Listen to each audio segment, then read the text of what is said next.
everybody.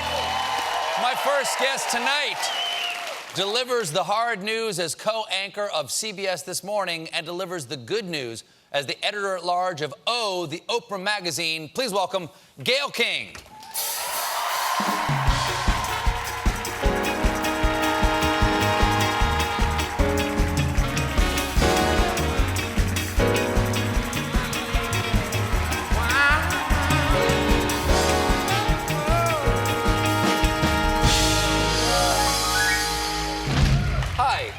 Thanks so much for being here.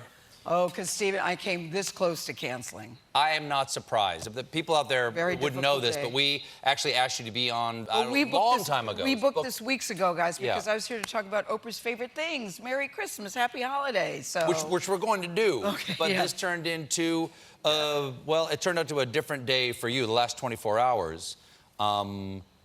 As we said to the people before, Charlie Rose has been accused by 8 different women of sexual harassment, and today CBS fired him, PBS dropped his show.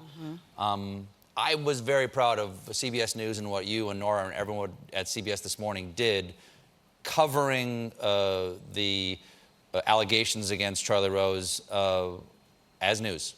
Objectively and fully. Yeah, but that's what you have to do. But it couldn't have been easy.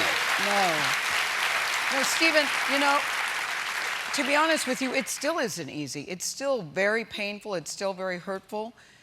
Charlie and I, we've worked together, been friends. But when you think about the anguish of those women, despite the friendship, you still have to report the news. And so when I think of the job that we do at CBS, that's why I wanted to cancel, because I didn't want to be sitting here talking about this. But when you think about the job we do at CBS and how hard the people work, I want to know we are a top-notch broadcast operation. And that's why I thought it was important to be here. Well, as I said, I was so glad that you did. I was wincing at your monologue, though, Stephen. You were wincing at my monologue? Yes. Well, you did your job this morning. I did my job I know, tonight. I know. We have different jobs. I know. I thought about that, too. It's interesting when you were doing the monologue about other people, I'm like, and then it was Charlie, I'm like, oh, he's a friend. I don't like that. That's difficult. And then I think about what these women were going through. I don't like that either. And so... what is it? Have you ever had to do this? No. Report about a friend or a colleague? No, not in this manner. No, not in this manner. No, never. And it was very difficult and very painful for me this morning. It really was. Nora... And still is. No, I have no doubt. The statements that both you and Nora made this morning, Nora's was very powerful as well, and several people have commented that she seemed angry. Are you angry? I'm a variety of emotions. There's certainly some anger, there's some sadness, there's compassion, there's concern.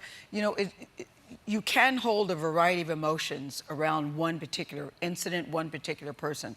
So I can't really say I'm one thing. I tell you what I am is raw. We had a company meeting this afternoon. Everybody gathered in a conference room, and I think even somebody used the word, I just feel raw, I just feel numb. We're all sort of reeling about what has happened. It's a stunning thing that's happened in the last 24 hours. Monday, your world is one way, and in 24 hours, Charlie has been suspended, and then he has been fired. Charlie Rose, who is an icon in this country, I'm still wrapping my brain around that. But again, I go back to what these women are going through, and I applaud them for speaking up. If anything changes in this, what I do hope is that people will speak up and that companies are sending a message of we have zero tolerance for this kind of behavior, and that is a very important thing.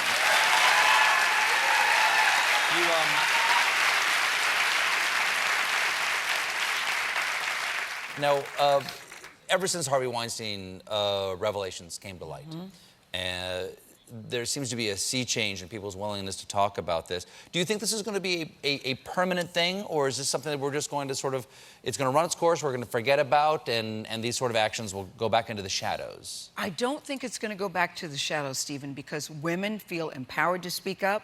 Women are no longer afraid to speak up, but the best part about it is they are now being believed.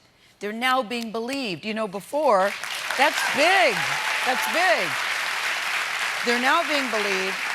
But it has to be more than just a bunch of women talking about this issue. We really do need men to join this conversation. Nothing is going to change until men join the conversation too. And more women are in places of power. That also is something that I think will change. What's the best way for men to join the conversation? I mean, other to listen and believe. To listen and say, look, this is not going to be tolerated, this is not cool, knock it off.